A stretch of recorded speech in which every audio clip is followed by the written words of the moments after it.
Assalamualaikum warahmatullahi wabarakatuh. Perkenalkan, saya Dira Pusri Besari. Berdiri saya di sini, saya akan presentasikan hasil kerja saya mengenai public relation di dalam salah satu lembaga pemerintah, yaitu Pemerintahan Kabupaten Bekasi, yang dimana dengan judul Sosialisasi Kebijakan Baru mengenai Sistem Parkir Cashless di Bekasi. Bekasi merupakan salah satu kota yang berada di Provinsi Jawa Barat dengan jumlah penduduk 2.536.133 jiwa pada pertengahan tahun 2024. Kota Bekasi juga merupakan kota terbesar di Provinsi Jawa Barat menurut jumlah penduduk.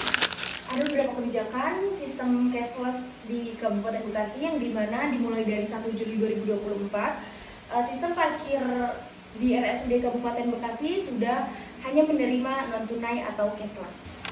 Bagaimana sistem parkir di Kabupaten Bekasi? Sistem parkir di Kota Bekasi telah mengalami perkembangan yang sangat pesat dan sangat signifikan, yang dimana bisa dilihat dari meningkatnya pengendara motor dan juga kemacetan di jalan raya, sehingga terdapatnya kebijakan-kebijakan yang sistem pemerintah Kabupaten Bekasi ambil yang bertujuan untuk memberi kenyamanan untuk pengendara motor dan juga pejalan kaki, yang dimana bertujuan juga agar jalan raya lebih efisien dan lebih terorganisir.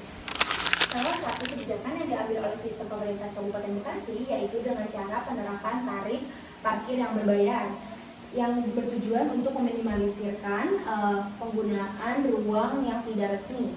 Nah, dengan tarif parkir yang berbayar ini, pemerintah Kabupaten Bekasi sangat berharap kepada masyarakat agar lebih disiplin dan lebih aware terhadap kemacetan di jalan raya dengan cara parkir di tempat-tempat yang resmi.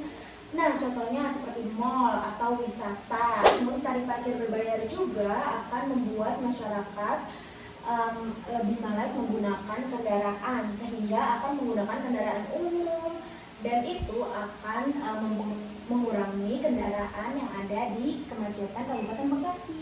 Pemerintahan Kabupaten Bekasi juga telah menerapkan sistem teknologi yang dimana telah menggunakan mobile untuk parkir berbayar ini, sehingga teman-teman bisa lebih mudah mencari dan mendapatkan akses parkir dan juga berbayar menggunakan aplikasi mobile atau cashless.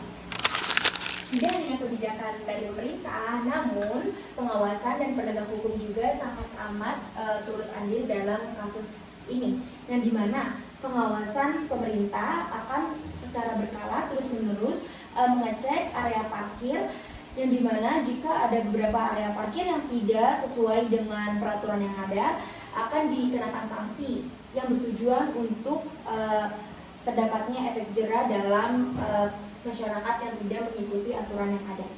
Dan juga penegak hukum akan memberikan sanksi tersebut sehingga masyarakat lebih disiplin akan parkir di Kota Bekasi.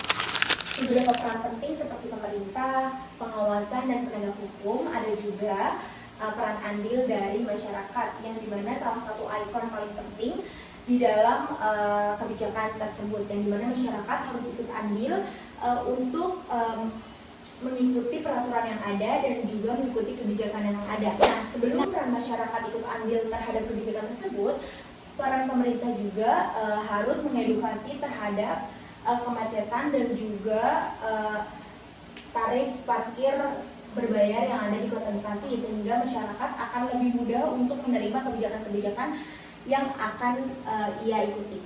Selanjutnya ada peran public relation. Nah, peran public relation di sini, sebelum kita masuk kepada peran public relation, di sini ada yang namanya pendekatan public relation. Nah, pendekatan di sini saya mengambil di mana public relation sebagai fungsi di suatu organisasi untuk melakukan penyesuaian lingkungan. Nah, menggunakan apa? Yang saya ambil di sini yaitu menggunakan web resmi pemerintahan Kabupaten Bekasi, yang dimana akan dilakukannya edukasi dan juga digunakannya media sosial seperti Instagram, TikTok, dan X atau Twitter. Lalu apa sih peran public relation dalam kebijakan ini? Peran public relation dalam kebijakan ini, saya mengambil public relation sebagai manajemen krisis di dunia digital. Mengapa manajemen krisis di dunia digital? Karena terdapat 2,65 unit kendaraan bermotor yang akan menghasilkan pro dan kontra terhadap kebijakan tersebut. Nah, peran public relation di sini, bagaimana cara public relation bisa meyakinkan masyarakat untuk ikut andil dan mengikuti peraturan dan kebijakan yang ada.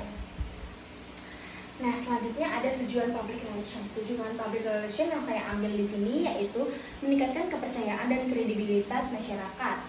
Nah, di mana public relation di sini diuji untuk meyakinkan masyarakat, lagi-lagi untuk mengikuti kebijakan dan peraturan yang ada.